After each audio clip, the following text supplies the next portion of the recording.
teman-teman grade 5, bagaimana kabarnya? Semoga kalian dalam keadaan sehat ya. Gak bosan kan dengan Miss Anissa? Nah, hari ini Miss Nisa akan memberikan materi kepada grade 5, yaitu materinya tentang tema 2 yang berjudul Udara Bersih Bagi Kesehatan. Nah, di pembelajaran hari ini, di tema 2, kita belajar di subtema 2, pembelajaran ke-6.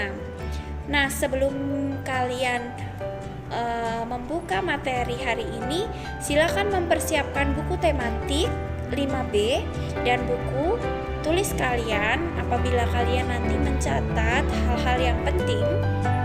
Persiapkan ya. Nah, untuk selanjutnya silakan menyimak video pembelajaran Miss Anissa. Oke? Tetap semangat belajarnya meskipun dalam keadaan COVID-19. Nah, semangat ya grade 5. Wabarakatuh. Selamat pagi semuanya. Grade 5, anak-anak hebat, masih bersama Miss Anissa di pembelajaran tematik. Nah, bagaimana kabarnya? Sehat kan? Semoga kalian masih dalam lindungan Tuhan Yang Maha Esa dan diberi kekuatan. Oke. Hari ini Miss Nisa akan memberikan materi ke grade 5 dengan pembelajaran hari ini, yaitu tematik tema 2, subtema 2 di pembelajaran ke-6. Nah, apa saja sih pembelajaran 6 hari ini?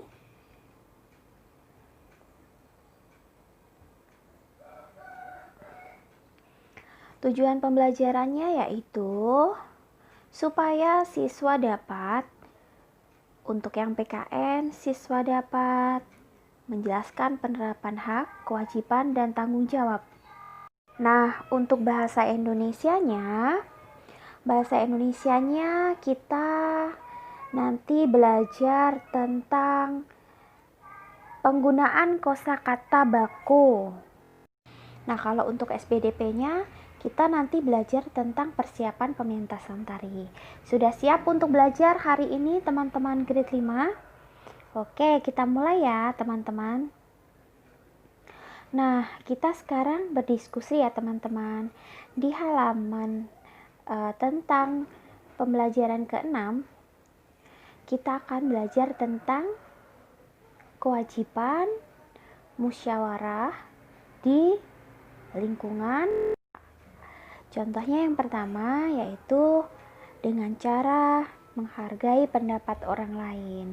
Nah, menghargai pendapat orang lain biasanya contohnya tidak memotong pembicaraan pada saat berpendapat. Jadi kalau kita sedang mengadakan musyawarah, pesertanya tidak memotong pembicaraan warga lain pada saat berpendapat. Nah, selain itu, kewajiban kita pada saat bermusyawarah di masyarakat yaitu dengan cara menghormati perbedaan antar peserta musyawarah, menghormati ya, dengan cara bahwa perbedaan pendapat bukanlah hal yang buruk, melainkan keberagaman dari bermusyawarah, tapi perbedaan tersebut merupakan keberagaman. Jadi kalau di musyawarah tersebut ada perbedaan pendapat, itu merupakan masukan ya buat panitia atau buat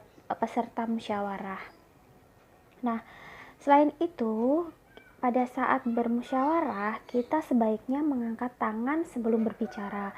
Dan fungsinya untuk supaya yang pesertanya itu juga mempunyai tata tertib. Nah, dengan cara menunggu sampai pimpinan bermusyawarah mengizinkan untuk berbicara. Jadi sebelum kita diizinkan untuk berbicara, sebaiknya kita harus mengangkat tangan dulu, kemudian baru ketua musyawarahnya mempersiapkan atau mengizinkan kita untuk berbicara. Nah, selain itu ada lagi tentang melaksanakan musyawarah dengan semangat kekeluargaan. Nah, kalau di lingkungan rumah, di lingkungan sekolah maupun di lingkungan keluarga. Rasa kekeluargaan atau semangat kekeluargaan itu berfungsi sebagai kerukunan ya, antar teman, antar masyarakat, antar agama satu dengan agama yang lain. Nah, peserta musyawarah biasanya sebagai keluarga yang harus disayangi, dihormati, dan dijaga haknya. Nah, sekarang perhatikan tentang tanggung jawab. Nah, tanggung jawab apa saja yang harus kita lakukan sebagai masyarakat ya pada saat musyawarah dengan cara melaksanakan keputusan musyawarah dengan sungguh-sungguh. Nah, teman-teman bisa lihat ya di slide kalian. Tujuan musyawarah itu apa sih sebenarnya?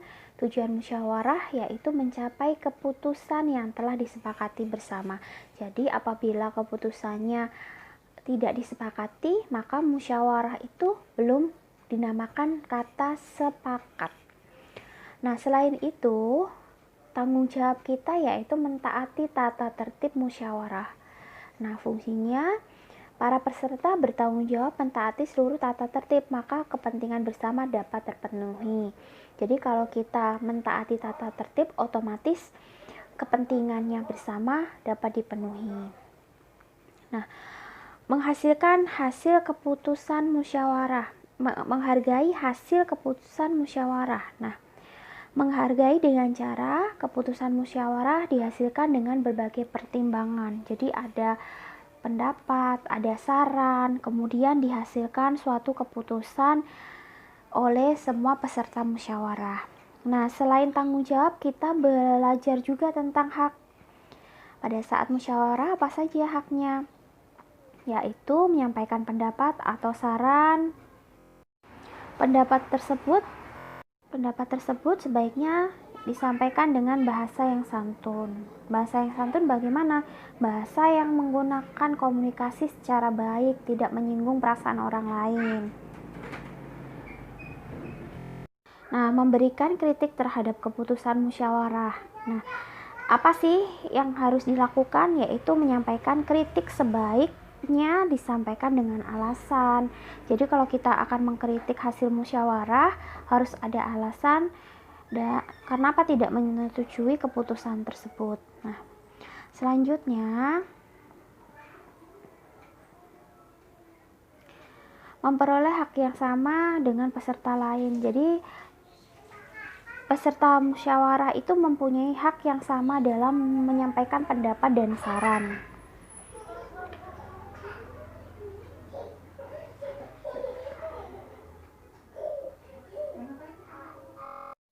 Nah, setelah itu kita belajar apa ya teman-teman? Nah, mengidentifikasi penggunaan kosakata baku dalam teks. Nah, di kosakata baku di buku tematik, yaitu dengan cara membaca teks halaman 73 menjaga kualitas udara di sekitar. Nah, perhatikan teman-teman di halaman 73 nanti silakan dibaca. Kemudian kita akan membedakan kalimat baku dan tidak baku yang ada di halaman 73. Nah, perhatikan slide-nya Miss Nisa ya. Ada kata baku dan ada kata tidak baku. Ada kata izin dan izin. Ada kata-kata infeksi. Nah, bedanya tulisannya ya teman-teman. Jadwal dan jadwal. Pakai W dan U. Sistem dan sistem. Nah, ada lagi praktik dan praktek. Nah, ada kwitansi dan kwitansi. Nah, ada ijazah dan ijazah. Nah, bisa kalian perhatikan ya perbedaan antara kata baku dan kata tidak baku. Kalimat baku atau kata baku itu biasanya kata-kata yang sesuai dengan Kamus Besar Indonesia. Jadi penulisannya dengan tepat ya teman-teman. Nah, di sini di halaman 74 kita diminta untuk menjawab pertanyaan berdasarkan teks. Nah, perhatikan nomor 1. Apa yang dimaksud dengan lahan hijau? Lahan hijau adalah Lahan hijau adalah lahan yang memiliki keanekaragaman tumbuhan. Nah, nomor 2, siapa yang memberikan piala adipura? Siapa yang memberikan adipura terhadap teks yang ada di halaman 73, yaitu pemerintah. Nah, nomor 3, bagaimana cara menjaga kualitas udara di lingkungan sekitar tetap terjaga? Dengan cara menanam berbagai macam tumbuhan hijau. Nah, mengapa udara di lingkungan sekitar harus mengandung banyak oksigen? Supaya kualitas udara tersebut semakin baik. Terus yang kelima, jelaskan manfaat yang diperoleh apabila hidup di lingkungan yang memiliki lahan hijau. Nah, dengan cara kesehatan akan lebih baik dan daya tahan tubuh dapat meningkat. Nah, setelah itu kita belajar apa lagi ya? Menjelaskan persiapan yang dilakukan sebelum pementasan tari. Jadi di sini kita diminta untuk menjelaskan di buku kalian itu menjelaskan persiapan apa saja yang harus dilakukan sebelum kita melakukan tarian atau sebagai peserta tari. Nah, di buku kalian bisa memilih, ada pemilihan tari. Ternyata pemilihan tari itu ada yang tari perorangan maupun kelompok, ada juga yang berpasangan. Nah, tarian yang dipentaskan disesuaikan dengan jumlah orang dan acara yang diselenggarakan. Nah, tarian tersebut biasanya sesuai dengan temanya ya. Kalau temanya di acara itu menggunakan satu orang, berarti perseorangan. Kalau berpasangan berarti berdua, atau berkelompok banyak peserta tarinya. Contohnya tari kecak. Nah, sekarang perhatikan. Selain itu ada lagi tentang mempersiapkan unsur pendukung. Seperti ada unsur pemilihan tata busana dan tata rias, pemilihan properti, dan pemilihan iringan. Nah, teman-teman, kalian Miss Nisa minta untuk membuka link tarian di bawah ini yang Miss Nisa sebutkan atau Miss Nisa tuliskan di PowerPoint ini. Nah, kemudian ini ada tari, jenis tariannya tari pendek. Jadi videonya tersebut tentang tari pendek. Nah, tari pendek asalnya dari mana? Dari Bali. Nah, Miss Nisa meminta kalian untuk setelah melihat video pembelajaran atau video link tarian, kalian bisa melihat tari pendek, unsur persiapan atau unsur pendukungnya apa saja ya. Terus menentukan unsur pendukungnya, contohnya memakai warna dengan kain berwarna apa, kemudian menggunakan aksesoris yang ada di mahkota seperti bunga-bunga. Terus kemudian ada lagi selendang. Nah, itu mempengaruhi juga ya dengan tarian yang kita pilih. Nah, kemudian apalagi yang harus kita kerjakan?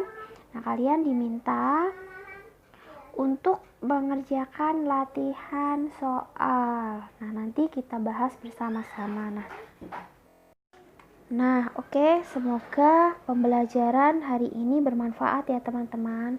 Tetap jaga kesehatan, tetap berolahraga, dan jangan lupa tetap menjaga kebersihan dengan cara mencuci tangan. Nah, untuk teman-teman grade 5, silahkan setelah pembelajaran ke-6 pastinya kita akan ke pembelajaran selanjutnya, yaitu subtema 3. Maka Miss Nisa akhiri untuk sesi video pembelajaran hari ini, dan sampai ketemu lagi di pembelajaran selanjutnya. Terima kasih ya sudah menonton. Assalamualaikum warahmatullahi wabarakatuh. Bye. Ya, kalian sudah menyimak kan video pembelajaran Miss Nisa tentang subtema 2 pembelajaran 6. Bagaimana? Nah, kalau sudah, silahkan kalian mengerjakan ayo berlatih di pembelajaran 6. Nah, semoga video pembelajaran Miss Nisa bermanfaat ya.